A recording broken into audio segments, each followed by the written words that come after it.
Good morning. Good morning. Excuse me. This is Don Chin. How are you guys? Hey, I'm having some technical difficulties this morning. I will get this figured out. Oh, yes, I'm here. It's been quite a morning dealing with my dogs and getting breakfast and all the technical things worked out. But we're here. Drew is in our green room. I'm really pleased to have him on our show. And later on, we'll also have Nathan and Gary joining us and talking about their project, which is called Hans and Vidar versus Bunzilla. So just by the title alone, I had to have these guys on because when you got like a 50-foot killer rabbit, that piques my interest.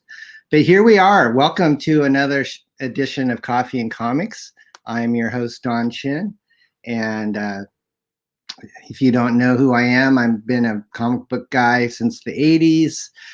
Kind of took a break in the late 90s, and I'm coming back to the show with some new projects, some parodies like X-FARCE and BEARDZZERKER. X-FARCE is actually at the printer even as we speak, so I'm really excited about that. And hopefully we'll get those books out and shipping to our backers in the next couple weeks. So that's cool. And then BEARDZZERKER, which is our other book, is launching April 1st.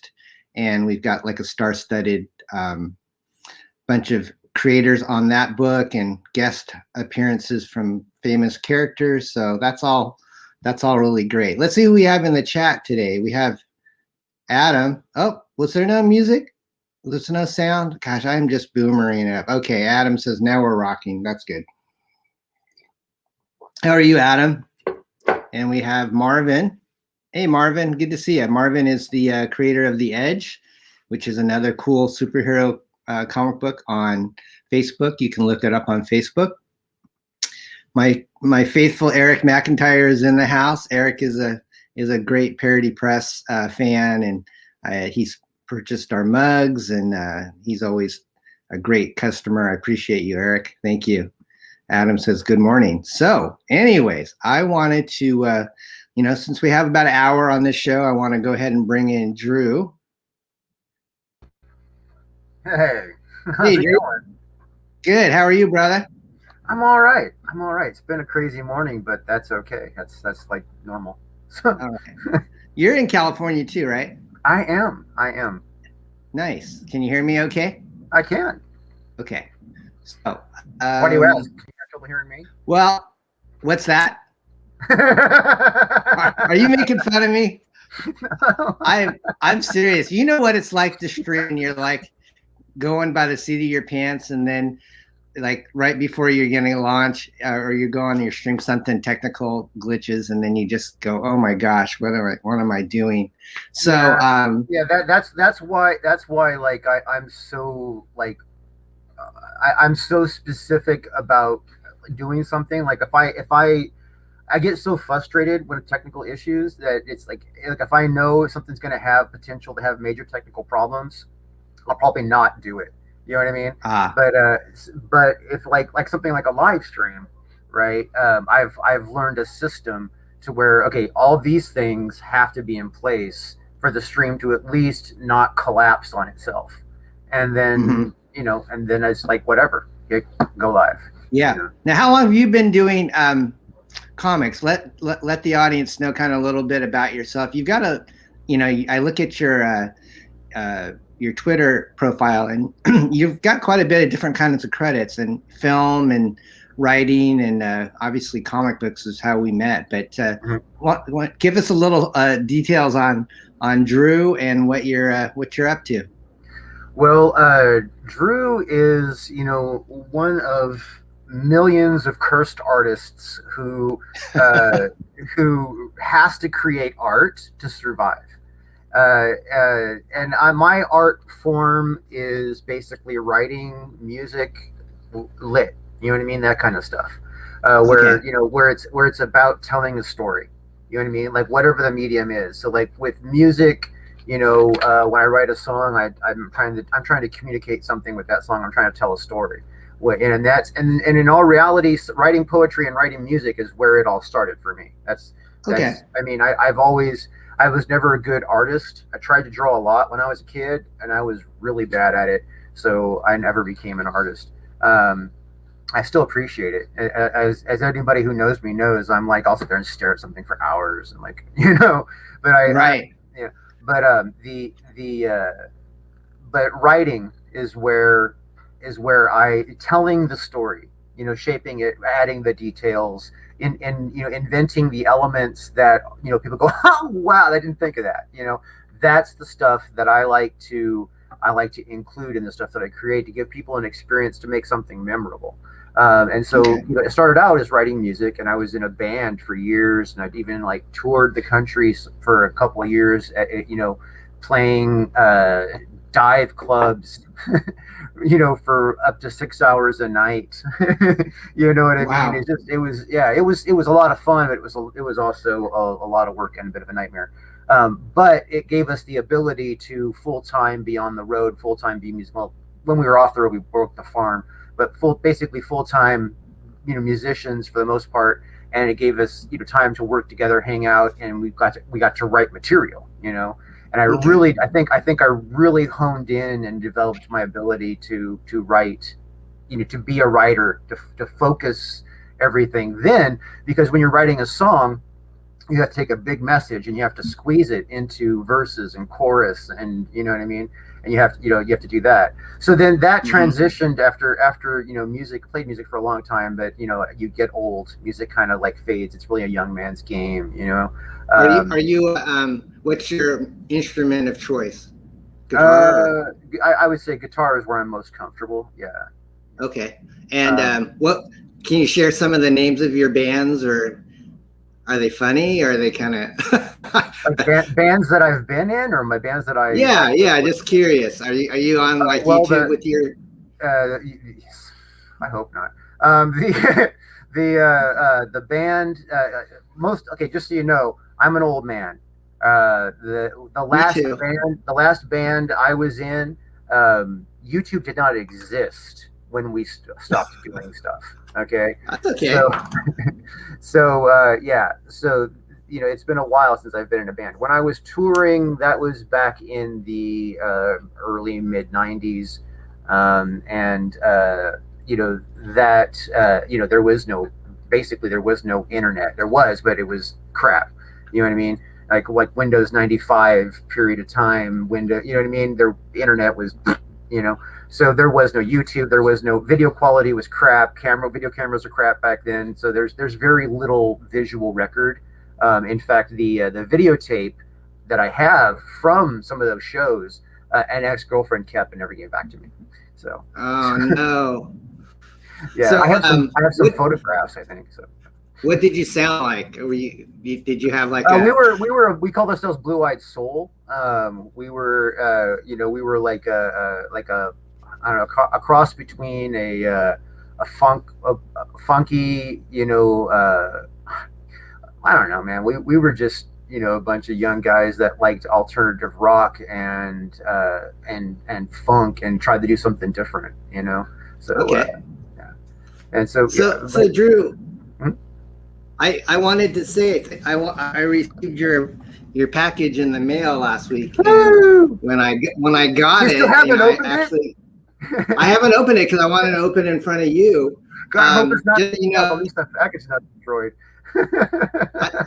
I met Drew on a stream, and through Twitter we connected, and he was so gracious to have us on when we launched X-FARCE in January. So yeah, our campaign is we're actually fulfilling probably in the first week in April. But you've been doing, how long have you been doing comics now? What number campaign is this for you? This is well, I've completed my third campaign, and all three campaigns have Okay. been successful. And And are they then all Captain Love or? yeah, all three of those campaigns are Captain Love. Okay. Captain Love is my first comic. Heartless is coming out soon. That's my second series. That's going to be a lot of fun. It's completely different. I mean, it's completely different.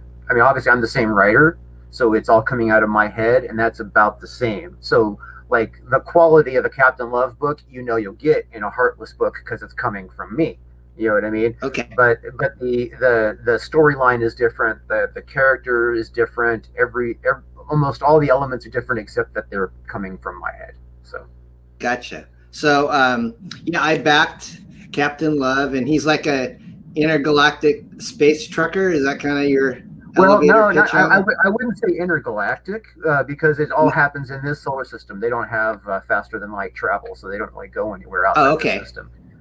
But yeah, I mean, they warp speed didn't happen in this universe. You know what I mean? So it's okay. But there's reasons for that. If I don't want to do any spoilers of the future of Captain Love, so I don't want to explain too much. But everything happens within this solar system. So it takes roughly 30 hours sometimes for it to get to Earth to Saturn. You know what I mean? Kind of because you can go about quarter light speed. You know what I mean, at top speed. And if you think of it, and if you know space physics, you're not slowing down fast in space because there's no drag. You know what I mean? Okay. If you were going say quarter light speed, and you're coming up on a planet, you're not hitting the brakes going, you know what I mean? That's true. Even if you put reverse jets in, the momentum to stop would take the equal force that it took to get you going. You know what I mean? Wow. So yeah, that's true. So it's like if you're blasting your jets halfway there, you better turn them jets off and blow them the other way, the other half, or you're going to overshoot your target. You know, we never see that in the movies, but you're right. That makes absolute sense. So, what year does this take place in? If you could tell us, is it? Well, I don't define the year, but assume 300 to 500 years in the future. You know. Okay, cool. So I'm going to open it up, and I forget what tier I backed on you, but I think it was multiple issues or something like that. So it's nice and nice and wrapped in plastic here. And okay, I don't know if anyone's done an unboxing while I have been on the stream with them. So it's you're my first. I get to enjoy the struggles that everybody complains about because I overwrap my books. Yeah, I heard you on your stream like a week ago with Sim, and you said someone got their package delivered in a puddle and it was still fine. Yeah, because you wrap so well. So this is Drew's handiwork in packaging, which I admire. I've got a couple pallets of Gemini mailers that I had to buy for my campaign, so. I like to do it this way, but sometimes it's so much faster just to get the Gemini because you just fold it and it really is. I consider doing Gemini mailers this last fulfillment. There's a couple of reasons why I don't, because Gemini mailers don't come in the right size that I want to send out. I want to send out things that fit 8.5 by 11. You know what I mean? So Gemini mailers don't come like that. They come, comic book size only. So anything would have to be folded into that, you know what I mean? And so.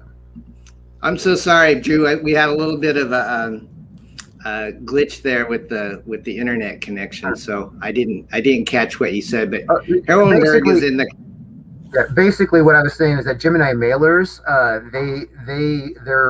they hold only comic book size things, right? Right. So if I want to ship something that's outside the size of a comic book, you know what I mean, it doesn't fit in the Gemini mailer. So, and I ship things that don't fit like that. So I just try to be consistent, so I don't have to juggle what I'm shipping in yet.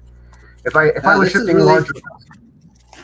This is really well packaged. You must be good at Christmas presents too. Yeah, actually. So here we go. This is you can see why it would land in a puddle and stay dry. Yeah, I could. Let me see here. I'm trying to pull in on me so I could. Gosh, I'm just boomerang up today, Drew. It's like everything I'm hitting is the wrong button. I think I need to go to solo layout. So here we go, Drew. So people can still get this on your. Are you in demand on Indiegogo? Yeah, actually, all three campaigns are still in demand. So if somebody just wants the first book, or if they just want chapter 1, those are available on demand on those campaigns. So, all right. So looks like I got 3 things, my friend. Very nice. So this is the first, did I get like the first edition and like your most recent one in this package? Is that you have the book from each campaign there. You have the Catch Me Up tier, which is the Okay. first book, which is Hero the Cleansing, which is in your hand there. That's the graphic novel. That's basically 0 issue, right? And then you have Okay. chapter 1 and chapter 2, which are basically issues 1 and issue 2 of the series. Oh, this is very nice. It's all square bound and a nice glossy. Is this a glossy or matte? It's that satin finish. Careful, there's a few nudes in there, so just. Oh, okay. Thanks for warning me. Yeah, I just wanted, maybe you're flipping it at the camera. I was like, oh, maybe you should. Okay. Yeah. So probably, would you say this is more like a rated? It's mature. It says so right. It was a movie. Look right under the logo. It's rated mature. I would say it's R-rated as far as movies. Oh, okay. So. Yeah, right here, guys. So not for kids, but it's definitely something. You know, your logo reminds me a lot about our when back in the '90s, Mouse I did a superhero imprint called Entity Comics, and your logo looks so much like ours. Every time I see it, I go, "That looks like an Entity Comics logo." I'll have to show you. Did you ever remember Zen Intergalactic Ninja? That was one of our comics back in the day. I didn't catch that one. The Intergalactic Ninja. Oh, okay. That sounds like it would be interesting. You probably like him. He's a blue alien that likes to go, and he's kind of like a mercenary. So, do you get this printed like here in the States, or do you normally have these printed out? So I go through Mix'em right now and everything because of the price point on the amounts that I'm dealing with, and I like. So I prefer keeping it in the U.S. I probably could go through Print Ninja or something like that, and maybe save a few bucks. But you know, I mean, the shipping is outrageous, and you got to wait for it. And let me just tell you, sniff that book, the Captain Love book. Just give it a good sniff. Just give it a good sniff. You'll see why I go through Mix'em. I don't smell anything. Is that? No, it's got the comic book smell. It's got that new book smell. Okay, there you go. Yeah, that's true. I didn't know if I had a scratch and sniff cover. No. No, it's just it's got that comic book smell, and then Print Ninja books don't, from what I understand. Okay. Yeah. Gotcha. So you did all the production on. You're kind of like I think in a ways you and I are similar because we wanted to be the artists, and we're probably somewhat competent, but our skills are stronger in writing and packaging and stuff like this. Because I see your name under the production credits. So you do all the typography and everything, logos, or yes. Yeah, okay. And are you like a Mac guy or a PC guy? I both actually. I work on both. Depends on what software I'm using and what I'm trying to do. So wow, this is your second effort or your first effort? That's the first effort. That's my first book. This is really well done. I mean, I got started when I was in high school, and so my stuff was really crude. But it took a while for me to get my into gear to do comics that were. Actually, we didn't do that many color comics when I was with Parody Press, but you're kind of coming out of the gate rocking because this quality of artwork and lettering and just the whole production is really, really good. I mean, I'm impressed for your first effort. Well, I've worked in graphic design in the print industry now for well over 20 years. So okay, so you're not new to the print scene. You've done the production side of stuff. I'm very familiar with. I've worked on magazines and stuff like that in the past. So tell us about your art team. How did you meet them, and who are they? Andrea. Andrea Boimides I met him through LinkedIn. Sadly, he's no longer on the team. He did the work on all 3 of those books. But Captain Love hasn't been super lucrative during COVID, Right. And without getting into any like talking smack on anybody, there was some issues with his delivery on a couple of things, and so we ended up just not getting along and having to part ways. Okay. I mean, there's a lot more detail to that story, but I just don't want to put it out there public and sure, just say stuff because it's just not in my character to do that. I hear you. But the truth of the matter is that we are breaking in a new artist right now on chapter 3. which has delayed production to a point where it's driving me absolute bonkers. But it's looking real good. I've gotten page 1 and page 2 back from the colorist. You know what I mean? And the artwork. Well, by the way, if you look at chapter 2 there, the cover art is the artist that we're working with right now. So so you can see the quality is actually kind of a little bit better than what we were doing. You know what I mean? So this is nice stuff. Do you just go strictly crowdfunding? Or are you in comic book stores, or how do you? I am not currently. Well, I was with the first book. I did put. We're on me now. I did put the first book in some comic book stores, and the problem is the price point. You got to give comic book stores a good discount on the, you know what I mean, on the cover price to make it worth their while. Right. And if you're an unknown, you got to give them a good discount. So with the books themselves, considering how much it cost me per book, I actually printed a lot of books, and so the price per book was, cheaper than, like, say, than the cover price. You know what I mean? Right. But I didn't. I mean, I made like maybe $1 per book by selling them in comic book stores. You know what I mean? And of course, they'd give me the money up front. I didn't have to put them on consignment. But it still was not where I wanted it to be financially. It just didn't make sense to do all that work for $1. You know what I mean? Right. You'd have to go to the stores. You have to drop them off. You have to pitch it. You have to find them in the store, take that to them, pitch it. You know what I mean? In some cases they'd be like, "I'll try 1 or 2. I'll take 3." I'm like, okay, so I just spent 6 hours pursuing $3. You know what I mean? It's like, it's that didn't make sense. So I held off. I held off on that. Conventions was my end game. You know what I mean? Until COVID hit, that was the game. That was the game plan, sure. and that's what everybody was counting on. The reason why conventions didn't happen, and then the campaign, the third campaign, the money was tight, so the chapter 2 campaign didn't get enough money. You know what I mean? And that's one of the issues that had me to it's one of the issues that arise that's challenging.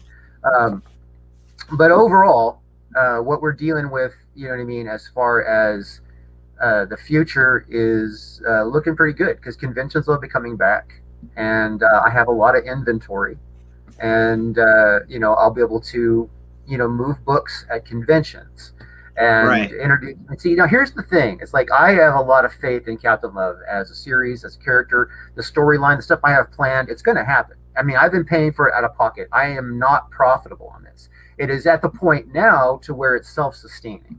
You know what I mean? Like I know that I can make enough money per chapter, you know what I mean, to keep producing the chapters. No matter what, that's going to happen. So, but I mean, I'm not I have not paid myself back for my initial investment yet. You know what I mean? So, I hear you. So we're waiting for that to happen. But I do, like I said, I have a lot of inventory. Like now, like when conventions come back, I'm gonna have the first book and 2 chapters and a bunch of trading cards and posters and a big drop banner. I got a standee. You know what I mean? So like when they come to the Mystery Studios table, they're gonna see like, oh whoa, dude. It's like, who's Captain Love? And then Captain Love's is. I think I worked really hard on trying to come up with something original that was in my favorite genre. You know what I mean? Mm-hmm. Captain Love actually started as a little 30-minute movie that I wrote for myself. Why people keep trying to call it a self-insert. Captain Love is not a self-insert. Just so we know, it's not.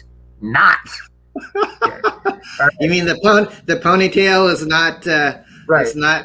Okay. So when I wrote the character. Okay, so like there's an interesting story here. I'll tell the story. I've told it before, but so at the time I was doing YouTube comedy videos, and I was making money off of YouTube, about $2,000 a month off of just doing little comedy blogs. You know what I mean? And they were getting good views, and that's when but YouTube changed their business model, right? Right. They changed the way they played out on ads. They changed the way they rated the quality of videos. They changed the way they distributed it. They changed everything. Everybody called it the adpocalypse. We've had actually 2 adpocalypses on YouTube. This was the first one. And then when that happened, I was all like, what am I supposed to do? I went from making $2,000 a month on YouTube to $50 a month. It wasn't my only source of income. It was just extra, but it was paying for the effort, you know? Right. And I was like, you know what? It's too much work for $50 a month. You know what I mean? So I was like, you know, so I'm just going to do what I want to do. So instead of trying to do all that comedy, I'm like, you know, I love sci-fi. Flash Gordon is my favorite movie, probably, you know what I mean? And one of my favorites. And then Buck Rogers was like my favorite series growing up. I'm like, you know what? You know, Star Trek, I'm a huge Star Trek, Star Wars nerd, you know what I mean? So I was like, you know what? Let's write a little sci-fi, a little short sci-fi for myself, just to have fun. You know, I'll act in it and be like that. So I was going to write a little 30-minute sci-fi. And the braid was a factor in the sci-fi, right? And then so my business partner in my media company suggested, well, actually he almost insisted that I turn it into a full-length feature film, because he was swearing by that he could sell it as a film. You know what I mean? Wow. So I wrote it as a feature film, and you know, put the time and energy to sit down and make it a 2-hour movie. You know, and then you know, when we were getting the storyboards done from that, again, the braid was translated over. I was no longer going to act in it.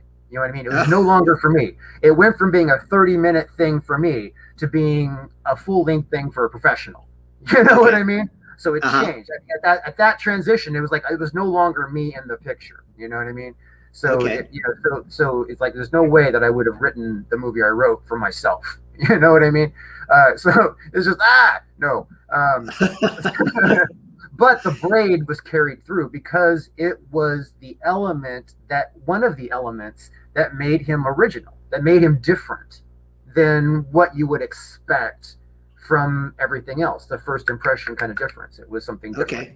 You know what I mean? So it's like it was the element that got carried through. And then the storyboard artist also did the storyboards for the movie. He suggested that I tell the backstory of the character, which wasn't communicated in the movie I wrote, in a graphic novel. And I thought that was a great marketing idea. So, and I loved comic books, and I was like, okay, so you know what? So I learned how to write comics so that I could create a graphic novel to tell the backstory of Captain Love, how he met Spade, how he became the hero of the cleansing, basically, the whole story behind Captain Love, like who he is as a character, is all told in the hero of the cleansing. Okay. And then the fun part after that, is that turned out really good. It was still going to be a graphic novel when the first illustrator who did the storyboards worked on it. Of course, that illustrator ended up having a drug problem. And he got halfway through the book and then just kind of like, took one, and it's like, hey dude, we're not going to pay you anymore if you're not working, Sure. And so I had to find another illustrator, That guy took a deposit and then never delivered anything. And then kept asking for money, and I'm like, and then, and so I was like, at that point, I threw my hands up. I'm like, oh, I don't know if I'm going to be able to do this graphic novel. And then the illustrator Andrew Barmita, he wrote me on LinkedIn and asked if I had any work. And I was like, and I looked at what he had, his style, and it's like that. And I actually hired him to take over to finish the second half of the book. But he drew it so well. It was so beautiful. He was so much better than the illustrator working on it originally that I had him draw the first half of the book after the second half of the book. And, and then I released it, paying for the whole thing out of pocket, basically 1.5 times, So Captain Love, you're done with the second book. So the next thing you have on tap is Heartless, right? Do you have anything to show on that you want to share? Or we have guests in the green room, so I told them that we would probably do like half of the show with you, but I did want to talk about Heartless if you had anything to share. I do have something to share. Let me bring up an image here. Just give me a second. I didn't have it. Sure.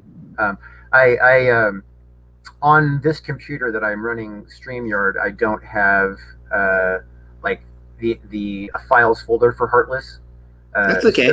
So I'm going to my Facebook page really fast to where I Is have. it? Is there a pre-sign up yet, or is that going to come? Oh no, I'm not even sure I'm going to be doing a crowdfunding campaign until we're going to be doing distribution. Okay, so Heartless is is what we call a crossover comic. It is going to be for both the Christian and secular market, which is I don't even know if there's one out there. You know what I mean? I know that there's out there that target the Christian market. I know there's out there that target the secular market. I don't know if there's one out there that targets both because I haven't seen one. You know what I mean? Mm-hmm. So I've shared the screen if you want to pop it in. So this is the working kind of poster for Heartless right now. And what Heartless is a story about a special forces guy who stumbles upon an underworld run by demons.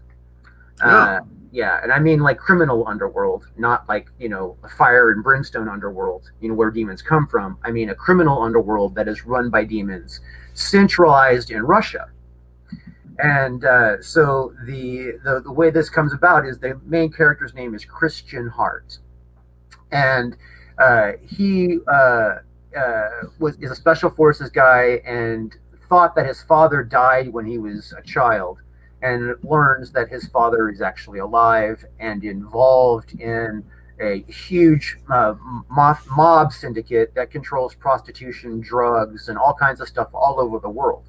And he basically did not want Christian to be pulled into his world of demons, literally. You know what I mean? Okay. So he basically left when Christian was a child so that Christian could be spared of that. Well, the world of demons discovers that Christian's father is who he is, and they kind of pull Christian back into it to a degree. And a few things happen. I don't want to spoil the story, so I'm trying to jump over detail.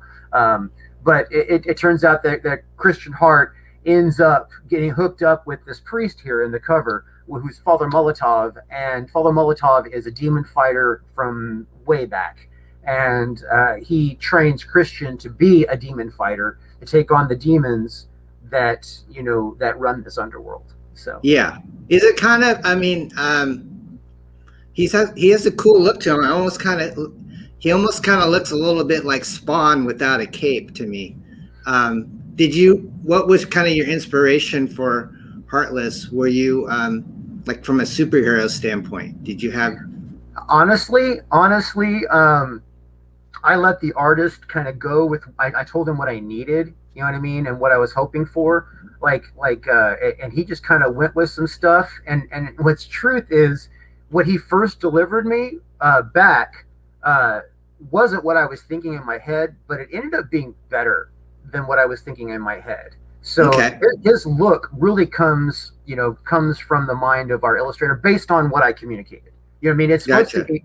It's supposed to be a tactical outfit that has a kind of a familiar superhero feel, right? So it's basically body armor. You know what I mean? But it's, but of course, like any superhero world, it's got to reveal his muscles and all that kind of stuff. You know what I mean? Because is he super powered at all, or is he strictly a human? He's strictly a human, but his superpower. Now this is where Christian mythology comes pulled into all of this. His superpower comes from, God. The spirit of. The Holy Spirit, for the Christian people, for people who are not in the Christian world, the Spirit of God. You know what I mean? Okay. So basically, there's going to be some symbolism that communicates all that throughout the thing. But the thing is the more it's like he can't just flip it on and off as a switch. I mean, he has to focus on his relationship with the creator of the universe to be in sync. So that that he has the spirit to work with him as far as a power, Now, Awesome. so like for instance, there will be a combination of like superpowers you might have seen in comics through the years that could be attributed to him, but it's, you know what I mean. But his like for instance, like there will be times when it'll appear that he'll have the strength of Samson. You know what I mean? Hmm. Because he'll have the spirit working with him, and he'll need the strength, so it'll be there. You know what I mean? Awesome. Because I the like spirit will be that. with him. Then there'll be times that he'll be like have the luck of Domino, because the spirit will be with him, and God's making sure that these bullets are missing his head. Yeah, You know I what I mean? like that. You know what I mean? So it's That's very creative. So do you have is it a one shot, or you anticipate this as a series, or it's going what to be is a your? series. It's going to be a series. Right now, we are focused on a 62-page issue zero, 64-page issue zero is what I'm Okay. focused on right now, which is in development. Do you So think it'll be a? like Captain Love has an issue zero. Heartless is also going to Mhm. have an issue zero. Obviously, I'm writing it. I got to set up the story. You know what I mean? I need a lot. I can't do it Do in you, 24 pages. do you think it'll be a 2021 release or next year, or what do you think? I want it to be a 2021 release. Right now, I have established a nonprofit, Mystery Christian Media, as an actual corporation right now, and I think we're gonna. I'm not sure if we're going to release Heartless under Mr. E Comics, or if I'm going to establish another comic DBA. Right now, I'm working with a name that I don't want to say because I haven't trademarked it yet. Um, Okay. but there's another name that I may be doing for this particular thing, because again, I'm trying to run this under a nonprofit charter for the purpose of the book itself. Right? I'm not like, okay, well, I'm going to crowdfund this and I'm going to sell it for $25 a book or whatever. No, that's not why I'm doing this. The story needs to get out there, right? Right. We will be selling books. We will be offering subscriptions. I probably will do a crowdfunding campaign for the purposes of distribution. But we are seeking donations. We are talking to people who want to donate, do this, because our goal is to produce this book to give away to Oh, right. soldiers. Yeah, we want to give it to soldiers. I want to give it to prisoners. I want to give it to kids in That's juvenile awesome. hall. I want to give it to Yeah, kids in group homes. You know what I mean? that's great. I want to give away 100,000 copies of this book.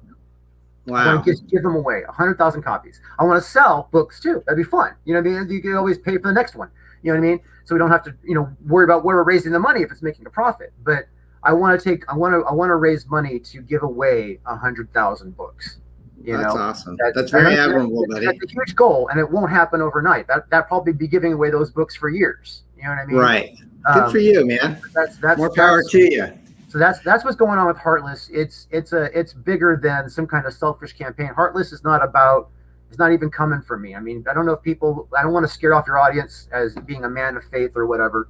But the Heartless didn't come from just anywhere. I honestly believe 100% that it was sent to me by God. He's given me all kinds of signs. He's made it evident in many ways that this is something that he has been setting up for a long time for me to deal with. And Nice. I don't know where it's going. I don't want to like say, oh, it's God's going to do the greatest things in the world with this. I don't know. God sometimes does things for whatever reason he does. But awesome. right now the plan is to get the money in for this project, get the money in for the ability to distribute this, and get 100,000 copies out to prisoners and all that kind of stuff. And then we're going to continue the series. You know what I mean? Yeah. So it's something that we're going to keep trying to do. We're going to keep trying to give it away, keep trying to produce it, still sell it to people that can afford it, sell it to people that, you know what I mean, that are just want it because they're collectors, and they're like, we might, I mean, there's no reason why I wouldn't put it in the diamond distribution, but I still want to give away 100,000 copies to soldiers in the field, that they're putting their lives on the line because they can appreciate. I mean, the reason why is because Christian Heartless, the character, is a really like good, positive demonstration of what like a Christian man should be. You know what I mean? It's gonna deal with him having to understand what service is. It's gonna and it really links the two worlds of, like, if you're not into Christianity and you don't want to have the Bible swung at you, this book is not going to put you off. You're not going to be like, oh, ew, you know what I mean? You're not, you know what I mean? You're not. It's going to be like watching like the movie Michael with John Travolta. You know what I mean? Yeah, I remember that. You know what I mean? It's not going to put you off. But at the same time, if you are a Christian, you're going to see that the message of Jesus lives in this book. You know what I mean? So it's going to be a beautiful merge of the two genres. So I'll definitely support it, buddy. I totally can relate to being a man of faith too, and that's one of the things that I think really attracts me to your projects. And you streamed. That was pretty bold of you to stream that you did almost a 3-week fast on YouTube. And 21 days. That was really hard. I bet. Yeah, my wife and I were watching you, and I've done it. Gosh, what's the longest I've done? I think close to 2 weeks. That was quite a while ago, but yeah, it's hard. So anybody who watches that series will know. Like, they can follow that last week. I was all like, I'm still alive. Yeah. It was basically you were talking about you were like having these visions of Jack in the Box burgers and stuff. All I could think about was the Jack in the Box Ultimate Cheeseburger. It was like the only thing on my mind. It was, I was like, oh, I gotta have it. That was great. Hey, Drew, I'm gonna probably invite our other guys in. Do you want to tell people how they can get a hold of you? Obviously, you've got your Twitter handle. So if you look right here, the Drew Love, right? That's the way to find me on most platforms. Facebook, you can just search Drew Eash. You know what I mean? Mm-hmm. You know what I mean? You'll come up. You'll find me. So it's on Twitter, Drew Love, Instagram, The Drew Love, and YouTube /The Drew Love. Pretty easy to find. So. And then your Captain Love, you can buy the comics out on your website or on INDIEGOGO, right? Yeah, the website has links to the INDIEGOGO campaigns. So you can just buy them right off that. I'm just trying to keep it centralized, so I'm not chasing down a whole bunch of things. At some point in the near future, I'm going to just put a shopping cart on my website. And I mean, PayPal's already sent me, use our shopping cart. I'm like, it's like right. This works. That is work. This works. That is work. You know what I mean? So it's I gotcha. Well, hey, Drew, thank you for joining us, my friend. Yeah, thank you for having me on, Don. I appreciate it, and I'm looking forward to X-FARCE, man. I can't wait to read that and laugh. I can't wait. I'm so excited to see that. So it's like, I'll definitely. We're working on it.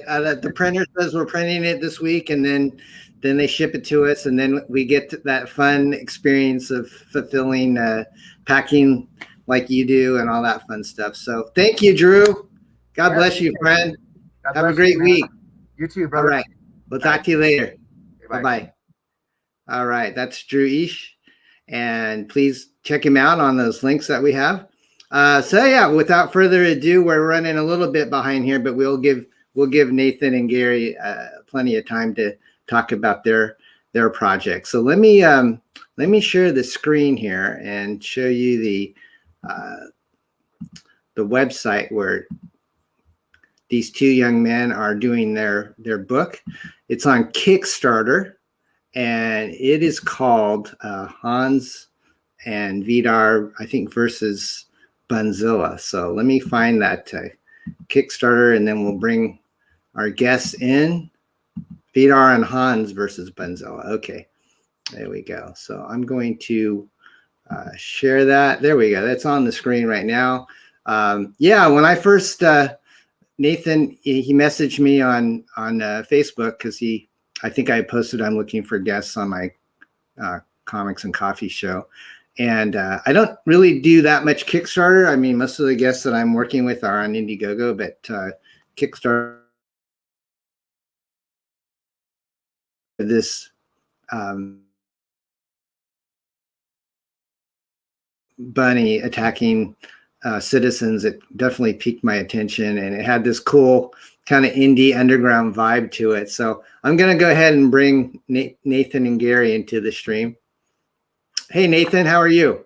Great. How are you? Good. Can you hear me okay? Yeah, I can. Can you hear me? Awesome. Yeah, let's get Gary in here too. Awesome. Hey, Gary. Hello. Welcome to my show. How are you? Doing all right. Thanks. Yeah. Are you guys in the same city? Yeah, we're both in Madison right now. Oh, yeah. Madison, Wisconsin. Really? Yep. Yep. Awesome. Back in the day, in the 90s and 80s, there was a pretty big comic book distributor called Capital City Distribution, and their headquarters were in Madison, and that's where they first started to do Nexus and The Badger. Those were two comic books that I don't know if you know Mike Barron, but I think he's from Madison. Okay. He's a lot older than you guys, so I'm just showing my age. Let me go ahead and move myself down here in the windows here. So, yeah, guys, tell us a little bit about yourself. What do you, what's your, what got you into comics, and what led to this particular project, and, how can we support it? Sure. Yeah, Gary, do you want to start? Why don't you start? Sure. Okay. You should start. Yeah. Okay.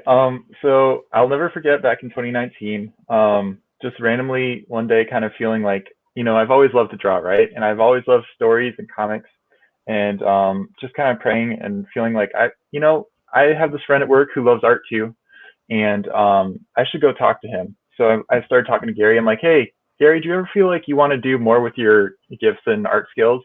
He's like, yeah, I have this idea for this Viking who lives in this small town and who's kind of under the radar and stuff like that. And he wants to be a superhero. I'm like, tell me more. So that's kind of like the kernel of the idea. And we just started sketching and stuff like that. And we just started drawing pictures, right? And we didn't have any expectations of doing a comic, but kind of like the more we went down this rabbit hole, because it's Bunzilla, the more we're kind of like, yeah, this is actually really cool. So Vidar Hans versus Bunzilla is actually the second issue in our series. And it's based on a small town in Wisconsin, so just outside of Madison. It's called Stoughton. And so like a lot of locations you see in both issues are actually from places in Stoughton. Like that building, Gary took a picture of it and like drew it and stuff like that. And then we added in the characters. And so it's kind of like, we just want to highlight small towns in general, because there's always a lot going on in like big cities, like Superman and Batman, right? Superman, they're always in big cities, but it's like, what about the small towns? Like, they have problems too. So we have Vidar and Hans, this Viking and troll, hiding out in Stoughton, there's a huge backstory there. And but then there's also like, they want to be superheroes too, and they've been waiting and waiting, and finally the bunny attacks. And maybe, I'm not going to say for sure, but maybe one of them did have kind of a role in creating the problem, but they're going to solve the problem too, we hope. So that's a little background for it. Okay. I like the just kind of the whole organic vibe to your cover. Just, it's all hand drawn, and you don't use any font or anything. It has just this really fun, vibrant creator feel to it. It really attracts me, because back in the day, I used to do a lot of kind of self-publishing with guys that would just, go down to Kinko's and run off print on a double-sided 8.5 by 11 piece of paper, and then you fold it like a couple times and just cut the top off, and you have a mini comic, which you can just distribute to your family and friends for hardly anything. So that's kind of my beginnings, was doing like very low key, print things like that. And when I see this stuff, it kind of reminds me of this, it was kind of in the 90s and the 80s, kind of a new wave underground comic book movement. And if you kind of think back, I don't know if you guys are old enough to remember, there was like a Flaming Carrot comic book. It was kind of a weird superhero that was basically a carrot with a fiery head. So when I saw Bunzilla and Vidar and Hans, I just thought this has this really fun kind of alternative vibe to it. What did you guys grow up reading, or what was your inspiration, you know, from a creator standpoint? Do you have like certain creators that you really liked? Nathan, why don't you go ahead? Sure. Why don't you start with that? Gosh, so I would say I first and foremost am a Star Wars nerd to the core, and also Lord of the Rings, right? So I think I really got into like the Star Wars Dark Horse comics. I love those, and also a big Batman fan too. There's just something really gritty about it that I really like, and so I'm always drawn to like the really big epic things. And I think I really appreciate Gary because he's always thinking of like the funny elements and like the lighthearted moments. So it's a pretty fun balance there. We definitely both love Jeff Smith and his Bone series.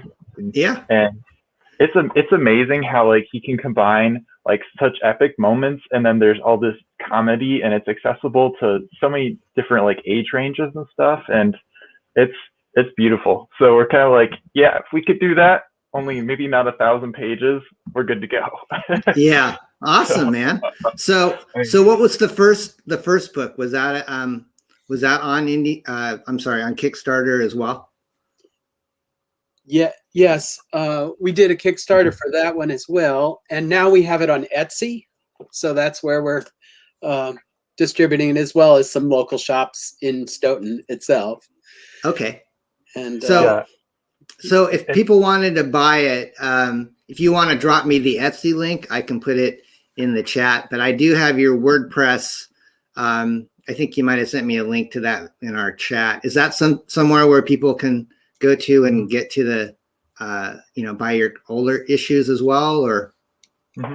Yes, yeah. The links are on the WordPress site, and we can send you that too.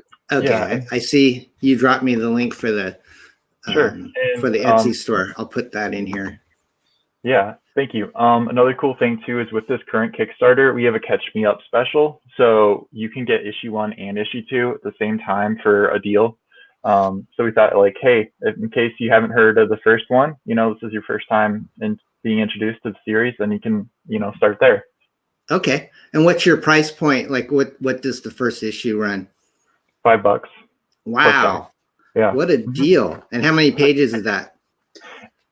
Gary? It's 24. 24 pages for the first one and 28 for the second. Okay. Mm-hmm. And this is a color covers with black and white interiors? Yes. Okay, gotcha. That's kind of my wheelhouse. Is most of my books, like the Black Belt Hamsters and a lot of the Parody Press books that we did, were black and white. And it's a lot of work just to do a black and white book. A lot of people probably think, oh, that's easy, but it's not. But when you have to involve colorists and all that stuff, it definitely brings a whole new level of complexity to a project. So, so what is your plan? Do you guys want to keep doing this? Is it a finite series, or do you have what would you like to, what is your dream for this project? Sure. Yeah, I'd say that like we have kind of this overarching storyline for 30 issues, and I also love the Avatar Last Airbender series. I love how they have like books and then they have like separate sections within it. So we're kind of doing that same thing of like, we're gonna have a group of 10 and a group of 10 about like one main storyline. So we want to talk about how Vidar and Hans, like the big first series is kind of like, can they actually be superheroes? Like in this issue that we're just releasing, this is the first time they're doing this, so they have some growing pains. I'll put it that way. Like Vidar overdresses and like just completely like eats it because he's got so much armor on he can't even walk. So it's just kind of like, what does it actually mean to be like an average person, kind of, and right. Hero. So that's kind of like the first 10 issues. And then we want to dive a lot more into the Norse mythology, because he is also a Viking too. And he does have some powers, and we want to like, how did he get these powers? So it's a little bit of a mystery there. And then there's the ultimate villain in the third series. So yeah, we're pretty pumped about, what could happen in the future. And but you're very right that it takes a long time. it took us about 7 months to do this from start to finish. So it takes a long time because this is not our day job, but we do love it a lot. So that's cool. So I'm pulling up your Etsy store right now. So you can get issue 1 there. You've got, looks like a cool poster. And so Nathan, you're the writer and Gary's the artist. Is that correct? We both do both. Oh, okay. So this is the first issue that I've got here, the one for $5, and looks like you came out with it last May. Yep. When is the second issue supposed to drop?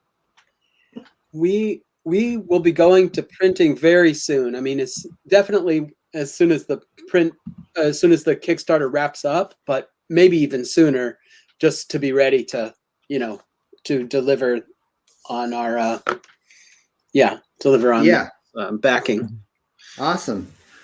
Do you guys, I mean, when COVID lifts and stuff, are there plans for you guys to do cons and, shows? And that's kind of hard because, we had Drew on before, and that's kind of his bread and butter is to sell comics at cons. And back in the day, when I was doing comics in the 90s, cons were a great way to meet fans and stuff. Are you looking forward to getting out there and, promoting in person? For sure.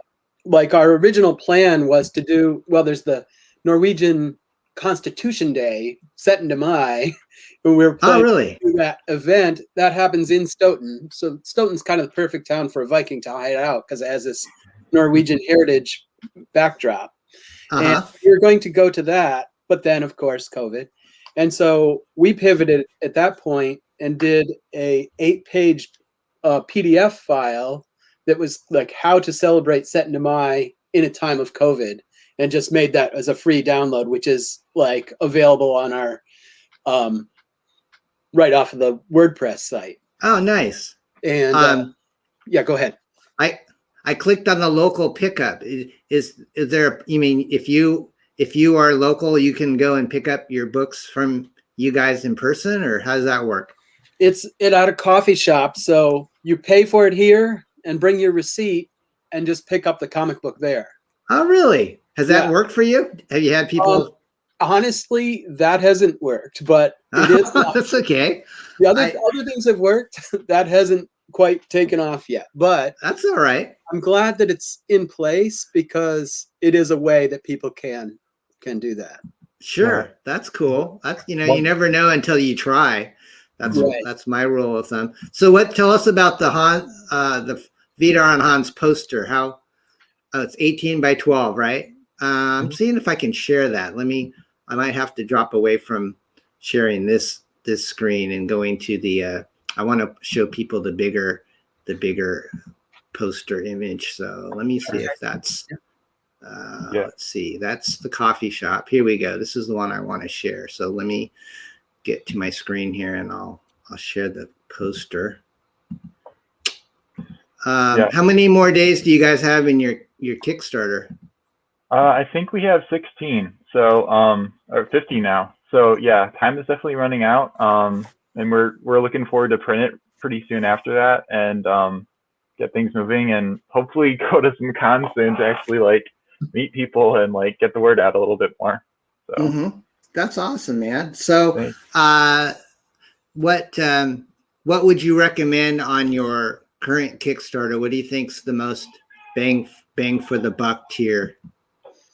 Yeah, Gary, you're the expert on Kickstarter. What do you think? Well, I don't know. You can get if you are wanting to give to a few people you want to give to, the 5 issues for $20 actually brings it down to $4 a piece. That's pretty, that's pretty good. And then the Catch Me Up special is good for the person who's jumping into it. Not that you need the first one, but it is a way. So yeah, I think I don't know. That's smart. That's a good way to do it, is to sell it in a bundle so you can, not just the person who buys it can enjoy it, but they can pass it out to other people. And it says, you know, on your cover, it's for ages 10 to 110. So that indicates to me that, you know, you're doing an all ages appropriate book. So what is your plan after number 2? Looks like you're kind of doing one book a year. Is that the plan, or do you hope to do more or less? Or we would like to do 2 per year, but right now this has been we're kind of hitting our stride, I think, a little bit. And our next issue is the accidental reunion of the old school superheroes. So nice. Superheroes hear that there's an incident in town and they want to come check it out because they've been, you know, kind of looking for something to get involved in, and you know, here's something that's happening and sounds, you know. So do you plan to sell any of the artwork from the book? Is it digital, or do you guys do it like the traditional pen and ink on paper?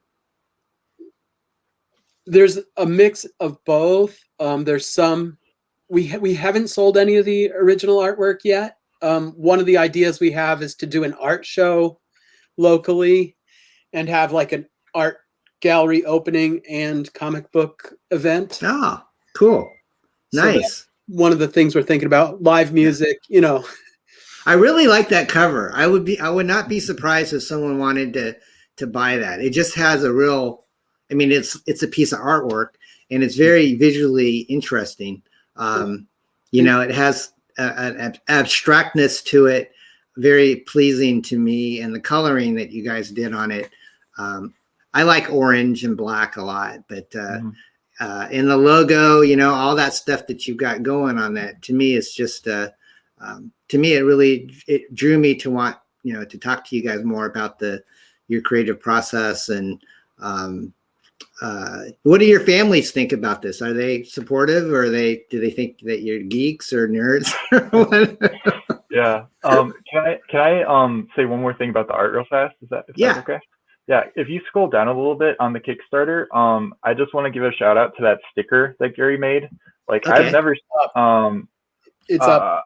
It's here. actually at the top. My bad. Right there. Okay. Yeah. So like, I'll never forget. Like, when Gary showed me that, I'm like, wait, that's gonna be a sticker? I'm like, dude, stickers are smiley faces, right? But like, no, this is like a legit piece of artwork that's like in a sticker. So that's kind of like, you were talking about different arts forms and things we're wanting to sell, and so we're gonna do that for sure. Nice. Magnets. So yeah, I had to shout it out because like Gary did some amazing stuff with that. So it's just like, it's beautiful. Yeah. So have you hit 750 yet? No, you're almost. If you hit 750, people get the sticker. Is that how it works? Yep, definitely. Okay. So that's a shout out to that. But as far as our families go, yeah, I think oh man, I love drawing pictures as a kid, right? And my dad would always say, like, son, there are a lot of starving artists out there. I'm like, okay, thanks, Dad. So, you know, I think he does enjoy it. And both my parents do, and they're kind of excited to see like me use my gifts, because I've been able to draw for a while and I didn't know what to do with it. And then all of a sudden, like, I actually could do this, and it's a fun hobby, and who knows, it could be a business, and what do you know? So it's been pretty good overall. And your company name is Deep Well Studios? Yeah. Mm-hmm. Nice. That's great, guys. So I've been putting some links on how people can contact you. Is there, let me make sure I have the right banners here. So you can either go on Instagram, which is the @Smalltown Defenders. Is that correct? Yep. And then you're on Facebook, which is at Vidar and Hans. What would you say is your most, updated means of social media that you're mainly interacting with? Do you update one over the other more, or are they both kind of updated at the same time? Or in general, we do the Facebook and Instagram together, but just learning about getting the formats to be Instagram friendly all the time. So sometimes the format just lends itself to Facebook. So it's leaning slightly Facebook, but we're wanting to grow, and always having an Instagram option when we. That's awesome. That's awesome. Well, I wish you guys the best. Is there anything else you want to add or say to the audience today? Well, just one note about, like, at the very beginning, one of the things that sort of kicked this off or inspired the idea was at Stoughton's Set into My Festival, they had a Viking encampment area where they had Viking crafts and Viking this and that.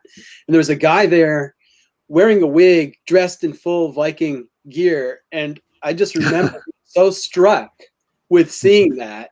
And, so I went up to talk to him. And then I realized it was somebody that I had met before and I should have recognized, but I didn't recognize him in all the gear, And so it just struck me, like, what if there was somebody who hanging out in Stoughton who was an actual Viking? He could blend in just as easy as this guy could blend in, Yeah. And that was some of what was this kind of the spark of the idea for this. Yeah. It would be cool if your project took off and you could actually pay somebody to be in a huge bunny suit walking around the cons advertising your comic book. I think it would be something that someone would everybody would be pulling the character to the side to take a selfie with it. So or with your other characters, with Vidar and Hans, if people cosplayed a Viking or a troll. You got some good visuals that I think people would pique their interest. So guys, it's been fun. Thank you for coming on. Thank you for being patient in the green room when we talked to Drew. I feel a lot of good creative juju coming from you guys, and I think you're off to a great start, and it's great to see independent creators like yourself getting out there and hustling and doing that. So I'll probably back your campaign and maybe do a live, like a opening like I did with Drew when you fulfill it. That's great. But anyways, I wanted to thank you guys for coming on. And anything else you want to add before we take you out of this stream? Yeah, just wanted to say thank you, and highlight too that we don't want to just do an action comic or this or that. Like, we want to highlight to you that, like, there's a relationship and friendship between Vidar and Hans, and like Vidar kind of like, he's kind of laid back, but kind of grumpy a little bit, and, just and then Hans, his main goal in life is to make Vidar's life like just more fun. He does it in pranks and irritating ways that hopefully gives some humor too. So we want to throw that out there too. So how big are the two, like, in comparison? Because you got a Viking and a troll. So is Vidar like hulking, 6.5 feet, or I don't know what's kind of the physical proportions of these two? Yeah, I'd say he's about 6.5 feet tall, like super jacked. Like, it's kind of funny compared to issue 1 and issue 2. Vidar's actually gotten more muscular, and Hans has gotten a little bit taller, but he's still about 3 feet tall with the big poofy hair. So yeah, it could be a movie. You never know. Stranger things have happened. Well, hey guys, thanks for joining. Let's see if anybody else has something to say in the chat. Not really. I think we did get some comments that one of the Aria Blackness was in the chat. He says his girlfriend really likes your cross hatching on the giant bunny page. So that's cool. Well, hey guys, thanks again for coming on, and I wish you the best with your project. Thank you so much. Nice to meet you. All right. Yeah. Have a great rest of your day. Yeah, you too. Okay. Bye-bye. All right, guys, that was Gary and Nathan from the Vidar and Hans comic book project on Kickstarter. So definitely check that out and back it. It's very reasonably priced, and I think it's going to be a lot of fun. It has a really fun all ages vibe to it, which I totally can support. So I'm going to wrap up the stream. I got a little bit of news updates for you guys. As you know, X-FARCE Reloaded, we funded, and we advertised that we're going to start fulfilling in April. We're on time. We're actually at the printer as we speak, and I just got a text from them that we're doing getting some shipping probably in the next week. So we're working on that and fulfilling. Should start in April on that. And Bill Mouse sent us some cool sketch cards that go with some of the different tiers that we have. So you can still back the product. It's on demand, in demand on Indiegogo. So just go to xfarce.com. I'll drop a link to it right here. Let's see if I can find the link. Well, the easiest thing is just to go to xfarce.com. I think I might have buried that link somewhere. Oh, there we go. It's right here. Scrolling across the top. Yeah, we've got there's 3 variant covers. We have one on sale for $19. We have like lunch boxes and mugs. I don't know if you guys have seen the lunch box. Let me go pull one out real quick.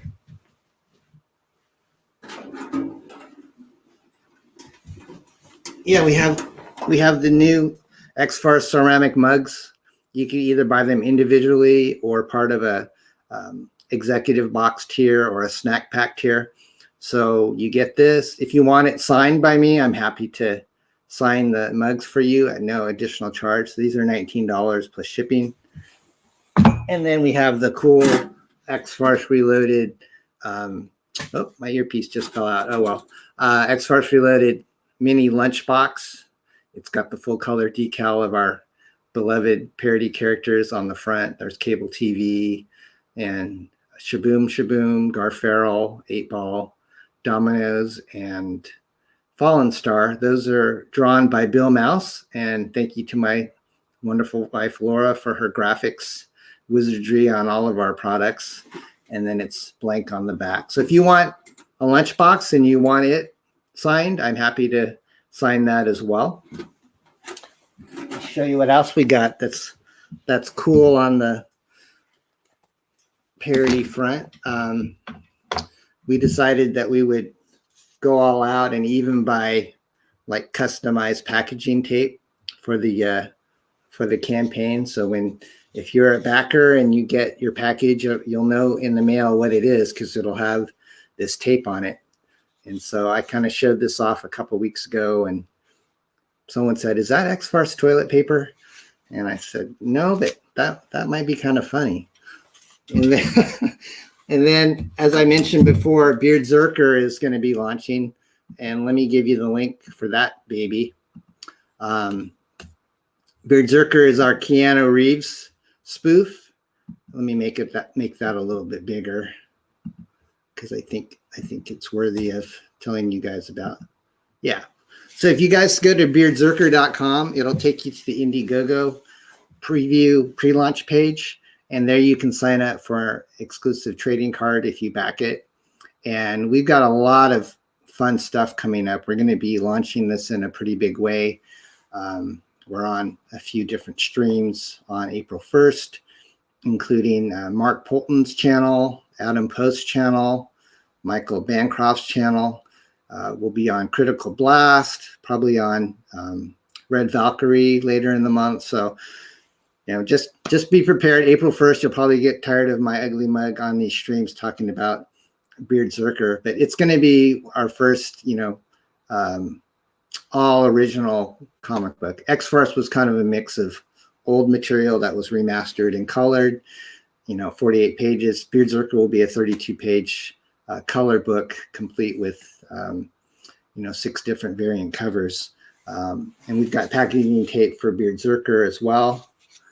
So we're ready to rock on that. Let me show you some other cool stuff from Bill.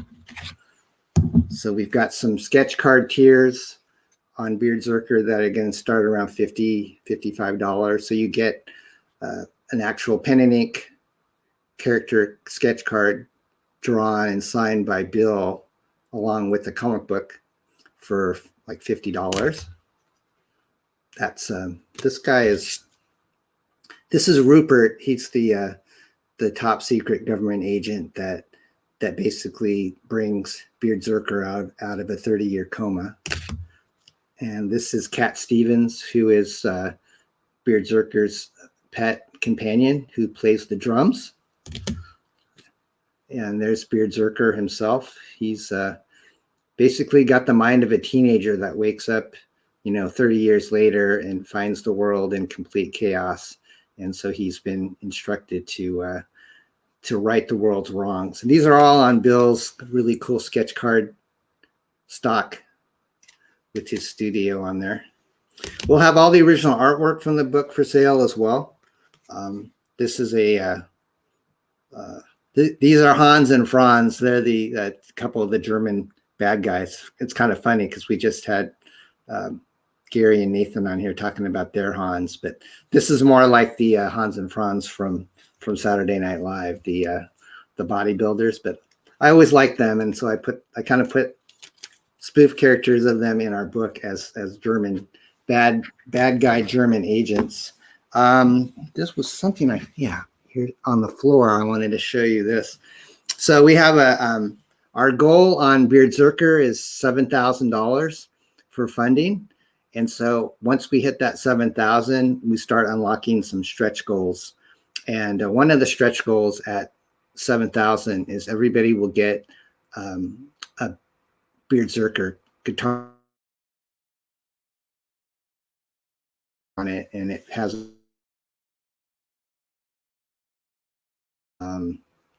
backing to it. So that's one of the stretch goals that we've already created.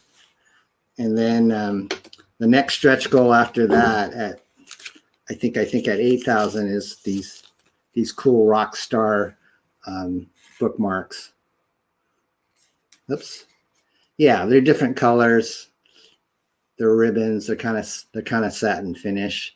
Yeah, and we've got other stretch goals like trading cards and magnets and prints and stuff. So really excited about that. Florian, thank you. Thanks for joining us today. I appreciate that. Anyways, I think that's going to wrap it up for me today, guys. Like I said, next Thursday is the big launch. So follow me on Twitter if you want to know where I'm going to be. I'll go ahead and post where you can reach me if you want. Find that little information on how you can reach me. It's at Real Don Chin on Twitter. And then I'm also on Instagram too, but I mainly post to Twitter. So I will find where that link is and you guys can, right here. Yeah, it's kind of scrolling across the bottom. We have two Twitter accounts, either at Real Don Chin or at Parody_Press. So you can find out where I'm going to be if I'm not on my own channel. And then obviously on this YouTube channel, which you're tuned into. If you haven't already, please hit that like and subscribe button so we can keep growing our audience. And yeah, I think next week I probably will do another coffee and comics show that's most likely going to be kind of a preview to the BEARDZZERKER campaign. So you might want to tune into that because you'll probably get to see more of the artwork that we have coming on that. But if you want to just sign up now, you can kind of see what we've got going at beardzerker.com. And I'm going to go ahead and close out the show with our beloved. Let's see here. What can I torture you guys with today? Actually, let me play the BEARDZZERKER short trailer for you, okay? Let me take this banner off. If you guys haven't seen what BEARDZZERKER is, you will get a chance to kind of get a teaser. We have a longer trailer on YouTube, so if you just look at my YouTube videos, you can watch like the 2.5-minute trailer. But I'm just going to play you guys the short one. All right, so enjoy, and we'll talk to you later. Have a great day. Keep smiling. Comics are totally awesome. And I'm totally awesome too.